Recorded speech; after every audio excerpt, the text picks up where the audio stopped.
Hello students, good morning. Minate madam. Students, today we have to learn reaction of metals with nitric acid.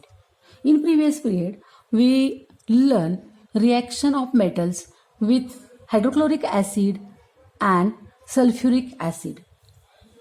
See how the metals react with the nitric acid. Metals react with nitric acid. Nitrate salts of metals are formed and various oxide of nitrogen, for example N2O, NO, NO3 are formed. म्हणजे मेटलची जर nitric ॲसिडची reaction झाली तर त्या मेटलचे nitrate salts तयार होतात आणि वेगवेगळे नायट्रोजन ऑक्साईड्स तयार होतात. म्हणजे N2O किंवा NO किंवा NO3 या टाईपचे. बघा आता example, copper react with nitric acid 4HNO3. Copper react with nitric acid, concentrated nitric acid घेतलं आणि त्याच्याशी कॉपरची रिॲक्शन झाली तर कॉपर नायट्रेट तयार होतं. हे कॉपर नायट्रेट तयार होतं आणि हे नायट्रोजन ऑक्साईड तयार होतं आणि वॉटर बाहेर पडतं. समजा कॉपरची आपण डायल्यूट नायट्रिक ॲसिडशी रिॲक्शन केली तर copper react with dilute nitric acid and form copper nitrate and copper nitrate form होतं आणि नायट्रोजन ऑक्साईड फॉर्म होतं आणि वॉटर बाहेर पडतं.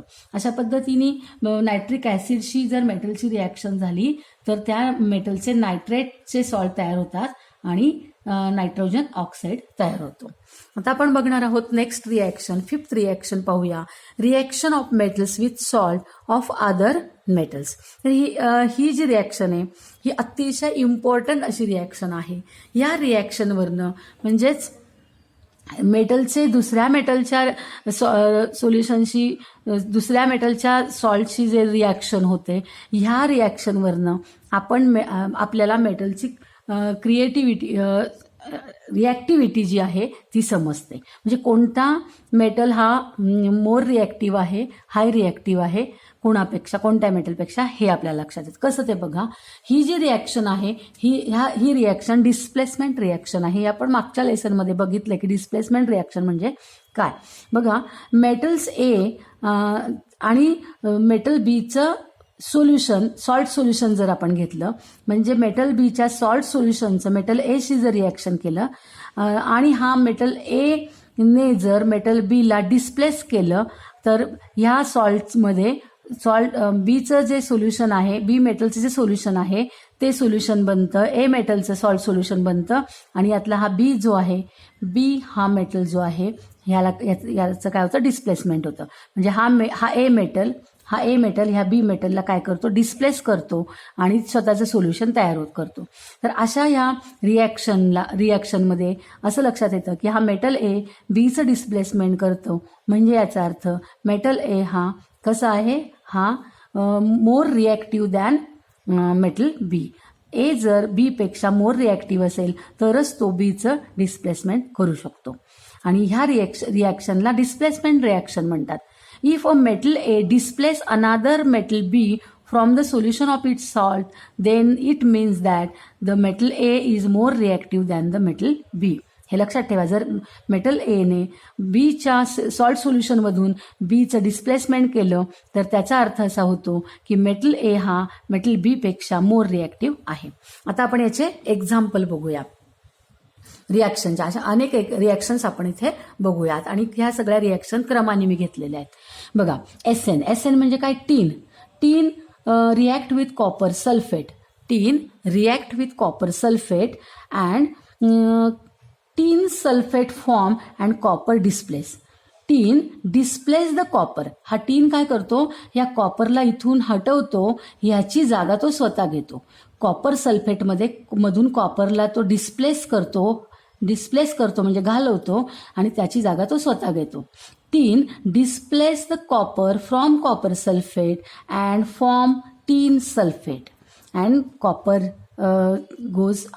गो अवे. तो बाहेर पडतो. म्हणजेच इथं काय होतं, टीन हॅज डिस्प्लेस कॉपर. टीनने काय केलं, कॉपरला डिस्प्लेस केलं and therefore tin is more reactive than copper. आणि म्हणून टीन कसा आहे, कॉपरपेक्षा मोर रिॲक्टिव्ह आहे. म्हणजे जर टीनने कॉपरला डिस्प्लेस केलं तर याचा अर्थ असा की टीन हा कॉपरपेक्षा कसा आहे, मोर रिॲक्टिव्ह आहे. आता हा जो टीन सल्फेट तयार झालाय, ह्या टीन सल्फेटमध्ये जर आपण फेरसची आयर्नची रिॲक्शन केली तर iron react with tin sulphate and iron react with tin sulphate and iron displace the tin.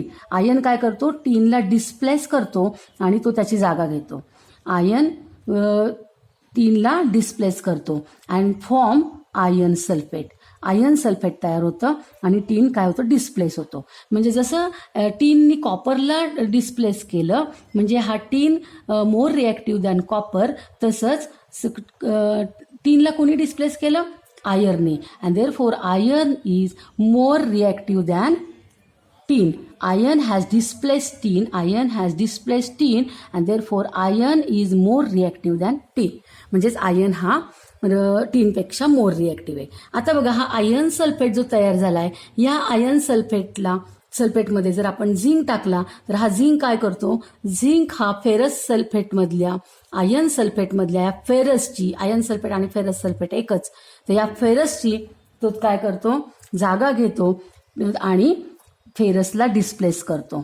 Zinc react with ferrous sulphate and displace the ferrous and form zinc sulphate and therefore zinc is more reactive than ferrous. Zinc हा फेरसला घालवतो म्हणजे zinc काय आहे, हा फेरसपेक्षा मोर reactive आहे. Zinc has displace iron and therefore zinc is more reactive than ferrous.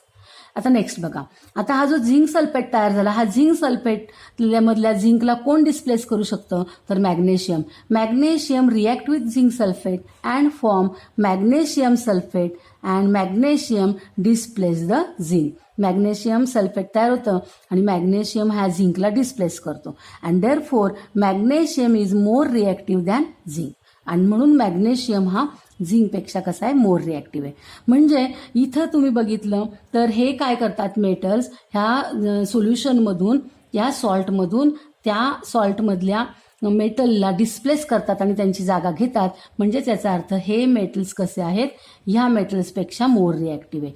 इथे बघा, sodium हा मॅग्नेशियमला डिस्प्लेस करतो आणि सोडियम सल्फेट तयार होतं आणि म्हणून sodium is more reactive than magnesium.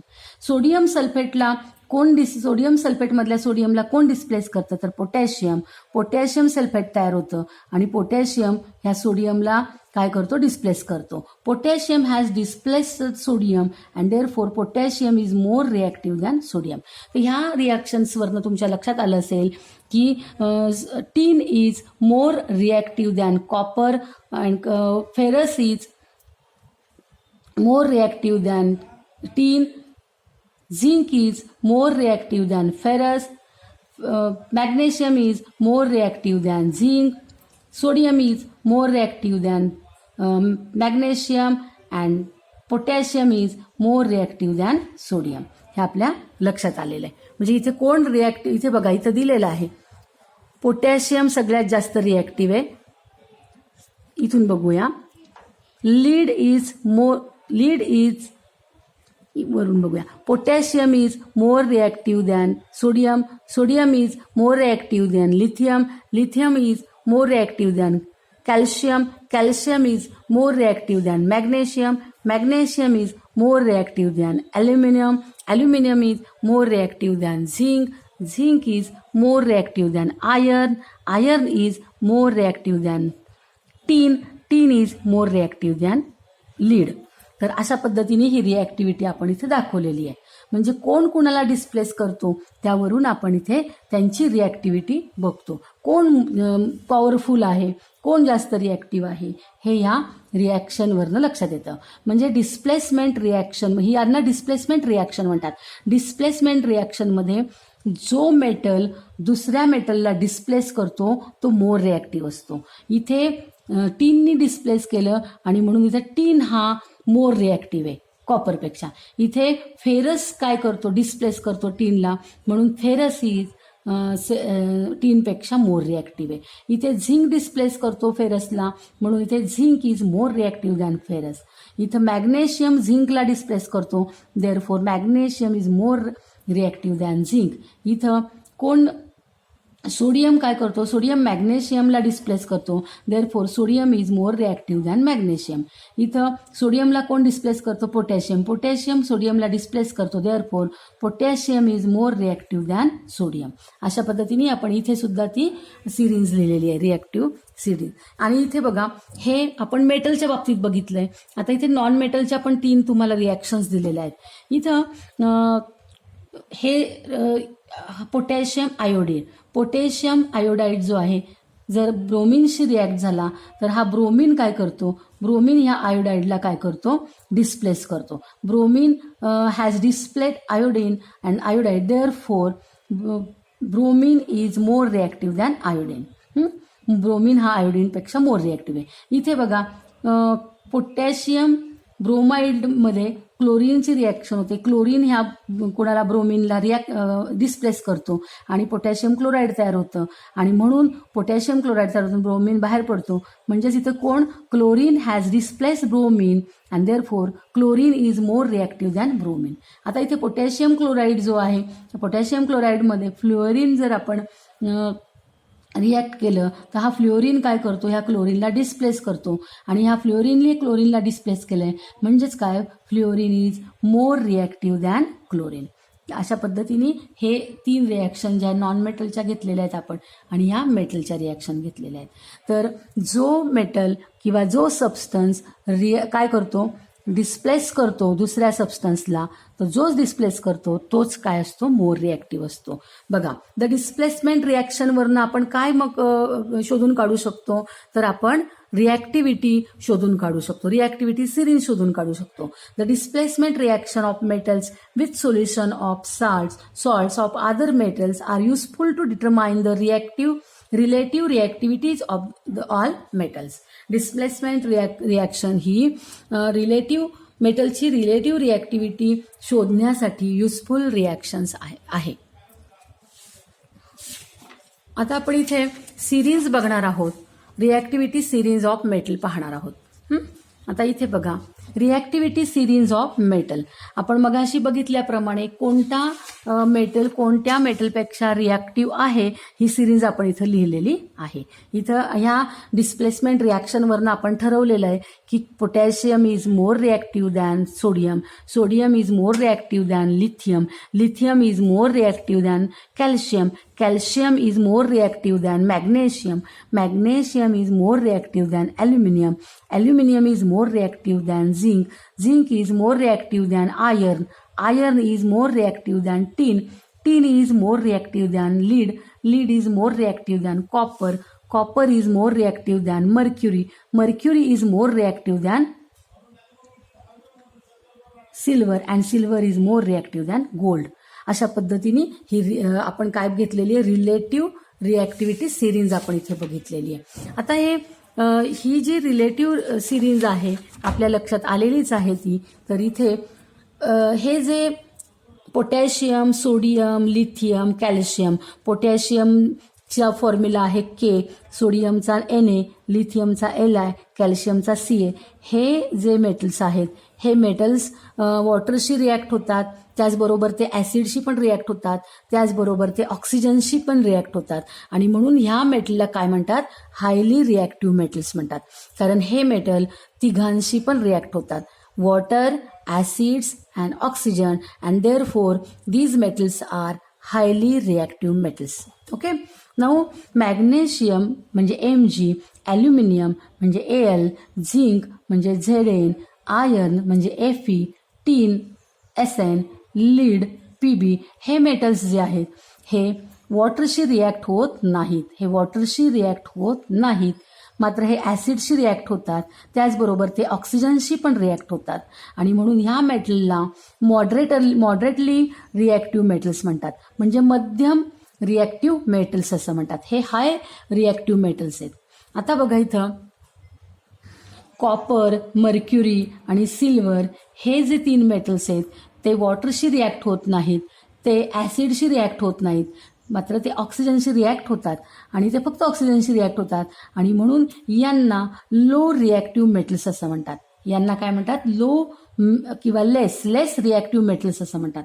आणि हा जो गोल्ड आहे हा वॉटरशी रिॲक्ट होत नाही, हा ॲसिडशी रिॲक्ट होत नाही, हा ऑक्सिजनशी पण रिॲक्ट होत नाही आणि म्हणून हा गोल्ड जो आहे तो सगळ्यात लेस रिॲक्टिव्ह मेटल आहे.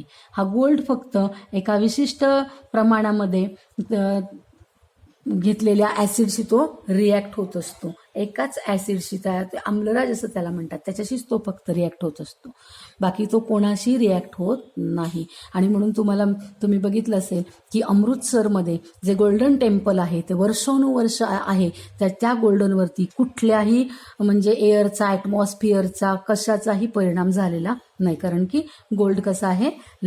लेस रिॲक्टिव्ह मेटल आहे. तर तुम्हाला हे मेटल्स कोणाकोणाशी रिॲक्ट होतात त्याच्यावरून त्यांची रिॲक्टिव्हिटी कशी आपण त्यांची सिरीज बघितलेली आहे. तर हा चार्ट जो आहे तो चांगला लर्न करायचा आहे आणि हा तुमच्या वहीमध्ये सुंदर प्रोजेक्ट म्हणून तुम्ही करून ठेवायचा. हा प्रोजेक्ट म्हणून मी तुम्हाला त्याचा एक चार्ट तयार करा तुम्ही. तर तुम्हाला रिॲक्टिव्हिटी ऑफ सिरीज मेटल्स समजलं असेलच. आता आपण बघणार आहोत reaction of metals with non metal. आता मेटलचं नॉन मेटलची रिॲक्शन कशी होते ती आपण पाहूया. मेटल्स आणि नॉन मेटल रिॲक्ट होतात आणि आयोनिक कंपाऊंड्स तयार होतात. तर का आयोनिक कंपाऊंड्स तयार होतात? तर बघा, मेटलची प्रॉपर्टी आहे metal loose electrons easily and become positively charge ion name as cation. आपल्याला माहिती आहे की मेटल कसा काय करतो, तर त्याचा जो इलेक्ट्रॉन असतो तो इझिली लूज करतो म्हणजे गमावतो आणि काय तयार होतं? कॅटायन तयार होतं. त्या उलट नॉन मेटल काय करतो? Non metal accept electron easily and become negatively charge name as ॲनायन.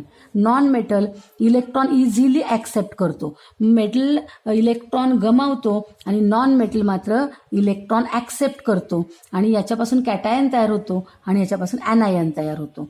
आणि मग काय होतं की मेटल्स किंवा नॉन मेटल जे आहेत यांची जी टेंडन्सी असते ती कशी असते, तर ती इलेक्ट्रॉन लूज करून किंवा गेन करून इलेक्ट्रॉनिक कन्फिग्युरेशन जे आहे ते ऑक्टेट पूर्ण करण्याच्या दिशेने त्यांची टेंडन्सी असते. Metals attain the electronic configuration of the nearest noble gas with complete octet by losing electron. Metal काय करतो? इलेक्ट्रॉन लूज करतो आणि त्याचा जो ऑक्टेट आहे तो कंप्लीट करतो, म्हणजे त्याच्या जवळचा जो नोबेल गॅस आहे त्या नोबेल गॅसचा ऑक्टेट तो मिळवतो. त्याचप्रमाणे नॉन मेटल काय करतो? Non metal attains the electronic configuration of the nearest noble gas with complete octet by gaining electron. Non metal दुसऱ्याकडून इलेक्ट्रॉन घेतो आणि त्याच्या जवळचा जो नोबल गॅस आहे त्या नोबल गॅसची इलेक्ट्रॉनिक कन्फिग्युरेशन प्राप्त करून घेतो. अशा पद्धतीने मेटल इलेक्ट्रॉन देतो, नॉन मेटल इलेक्ट्रॉन घेतो. हा इलेक्ट्रॉन देतो आणि कॅटायन तयार होतं, हा इलेक्ट्रॉन घेतो आणि ॲनायन तयार होतं. आणि ज्या वेळेस जर समजा मेटलला जेवढे इलेक्ट्रॉन द्यायचे तेवढेच इलेक्ट्रॉन नॉन मेटलला घ्यायचे असतील तर ते मेटल आणि नॉन मेटल कंबाईन होतात, एकत्र येतात आणि त्यांच्यापासून कंपाऊंड फॉर्म होतं. Metals gives away some electron while the non-metal takes up same electrons and ionic compound form. म्हणजे मेटलला जेवढे इलेक्ट्रॉन द्यायचे असतील तेवढेच इलेक्ट्रॉन जर नॉन मेटल घेत असेल तर त्या दोघं जण एकत्र येतात आणि त्यांच्यापासून आयोनिक कंपाऊंड तयार होतं. बघा, for example electronic configuration of मेटलचं इलेक्ट्रॉनिक कन्फिग्युरेशन म्हणजे मेटलच्या व्हॅलेन्सी सेलमध्ये किती इलेक्ट्रॉन्स असतात, तर 1, 2, 3 हे असे त्यांच्या मेटलच्या लास्ट ऑर्बिटमध्ये, लास्ट शेलमध्ये असे इलेक्ट्रॉन्स असतात. मात्र नॉन मेटलच्या आउटर शेलमध्ये किती इलेक्ट्रॉन्स असतात, तर 5, 6, 7 इतके इलेक्ट्रॉन्स असतात. म्हणजेच इलेक्ट्रॉनिक कन्फिग्युरेशन आपण मेटल जर बघितलं तर काही एक्झाम्पल बघा, तर 281, 282, 283 म्हणजे लास्टमध्ये 1 असतो किंवा 2 असतो किंवा 3 असतो. आणि मेटलमध्ये मात्र लास्ट सेलमध्ये 4, 5, 6, 7 असे असतात. आता जर समजा हा जो मेटल आहे ह्या मेटलनी हा इलेक्ट्रॉन जर लूज केला आणि हा इलेक्ट्रॉन जो आहे हा इलेक्ट्रॉन ह्या मेटलने घेतला तर हा मेटल जो आहे ह्या मेटलचा ऑर्बिट ऑक्टेट काय होतं, कंप्लीट होतं 2 8 असं निऑनचं ऑक्टेट याला मिळतं. आणि हा इलेक्ट्रॉन इथं आल्यामुळे याचं पण ऑक्टेट कंप्लीट होतं 2 8 आणि हा 7 आणि हा +1 म्हणजे हा 8 होतो 2 8 8 म्हणजे हा सुद्धा काय होतो अर्गॉनचा याला प्राप्त होतो इलेक्ट्रॉन कॉन्फिगरेशन. आणि दोघंही नोबेल गॅसचे ऑक्टेट कंप्लीट करतात आणि हे दोघं हा कॅटायन आणि हा ॲनायन एकत्र येतो आणि हा सोडियमचा आहे क्लोरीनचा आहे तर सोडियम क्लोराईड फॉर्म होतं. समजा आता इथून हा 2 जो आहे हे 2 इलेक्ट्रॉन्स ह्या मेटलनी इकडे दिले तर हे 2 इलेक्ट्रॉन जर समजा या मेटलने नॉन मेटलने घेतले तर याचा 2 8 ऑक्टेट कंप्लीट होतो आणि याचा पण 2 8 8 ऑक्टेट कंप्लीट होतो. आणि हा मेटल आणि हा नॉन मेटल ह्यांच्या आयोनिक बॉन्ड्स तयार होतं आणि आयोनिक कंपाऊंड तयार होतं. इथे बघा हा 3 जो आहे हे 3 इलेक्ट्रॉन या मेटलने जर समजा दिले आणि ह्या नॉन मेटलने घेतले तर याने दिल्यामुळे याचं ऑक्टेट 2 8 होतं आणि याचं ऑक्टेट कंप्लीट होतं 2 8 8 आणि अशा पद्धतीने दोन्ही सुद्धा आपले ऑक्टेट नियरेस्ट नोबेल गॅसचे ऑक्टेट अटेंड करतात आणि त्यांचे आयोनिक बॉन्ड तयार होतं. इथे कॅटायन आणि इथे ॲनायन तयार होतात आणि त्यांच्यापासून आयोनिक बॉन्ड तयार होतं आणि अशा पद्धतीने मेटल इलेक्ट्रॉन देतो आणि तेवढे इलेक्ट्रॉन नॉन मेटल घेतो आणि दोघांचे आयन एकत्र येऊन जे कंपाऊंड तयार होतं ते कंपाऊंड म्हणजे आयोनिक कंपाऊंड तयार होतं आणि अशा पद्धतीने त्यांची रिॲक्शन होत असते. मेटलची आणि नॉन मेटलची रिॲक्शन होते म्हणजे नेमकं काय होतं, metals gives away some electron while the non metal takes up same electrons and ionic compounds form. आता इथे काही एक्झाम्पल आहे बघा. सोडियम आणि क्लोरीन एकत्र येतात. सोडियम काय करतो, एक इलेक्ट्रॉन याला देतो आणि क्लोरीन एक इलेक्ट्रॉन घेतो. 2 सोडियमचे ॲटम्स 2 क्लोरीनच्या यांना 2 इलेक्ट्रॉन देऊन 2NaCl2 म्हणजे 2NaCl म्हणजे सोडियम क्लोराईड तयार होतं. पोटॅशियम पण काय करतो, पोटॅशियमचे 2 इलेक्ट्रॉन सोडियमचे 2 ॲटम इलेक्ट्रॉन घेतात आणि पोटॅशियम क्लोराईड तयार होतं. त्याचप्रमाणे मॅग्नेशियमचा जो एक आहे ॲटम तो मॅग्नेशियमचा एक ॲटम 2 इलेक्ट्रॉन सोडियमच्या 2 ॲटमला देतो आणि मॅग्नेशियम क्लोराईड तयार होतं. आणि हे झाले मेटल्स, हे झाले नॉन मेटल्स. हे इलेक्ट्रॉन देतात, हे इलेक्ट्रॉन घेतात. इथे कॅटायन तयार होतं, इथे ॲनायन तयार होतं आणि दोघं एकत्र आल्यानंतर हे जे कंपाऊंड तयार होतं हे कंपाऊंड आहे आयोनिक कंपाऊंड. तर अशा पद्धतीने मेटलची आणि नॉन मेटलची रिॲक्शन होत असते. आता आपण पुढच्या व्हिडिओ लेक्चरमध्ये chemical properties of non metals अभ्यासणार आहोत. तर स्टुडंट्स, तुम्हाला आजचं व्हिडिओ लेक्चर आवडलं असेल तर व्हिडिओला लाईक करा आणि जर तुम्ही अजूनपर्यंत चॅनलला सबस्क्राईब केलं नसेल तर जरूर सबस्क्राईब करा. थँक्यू.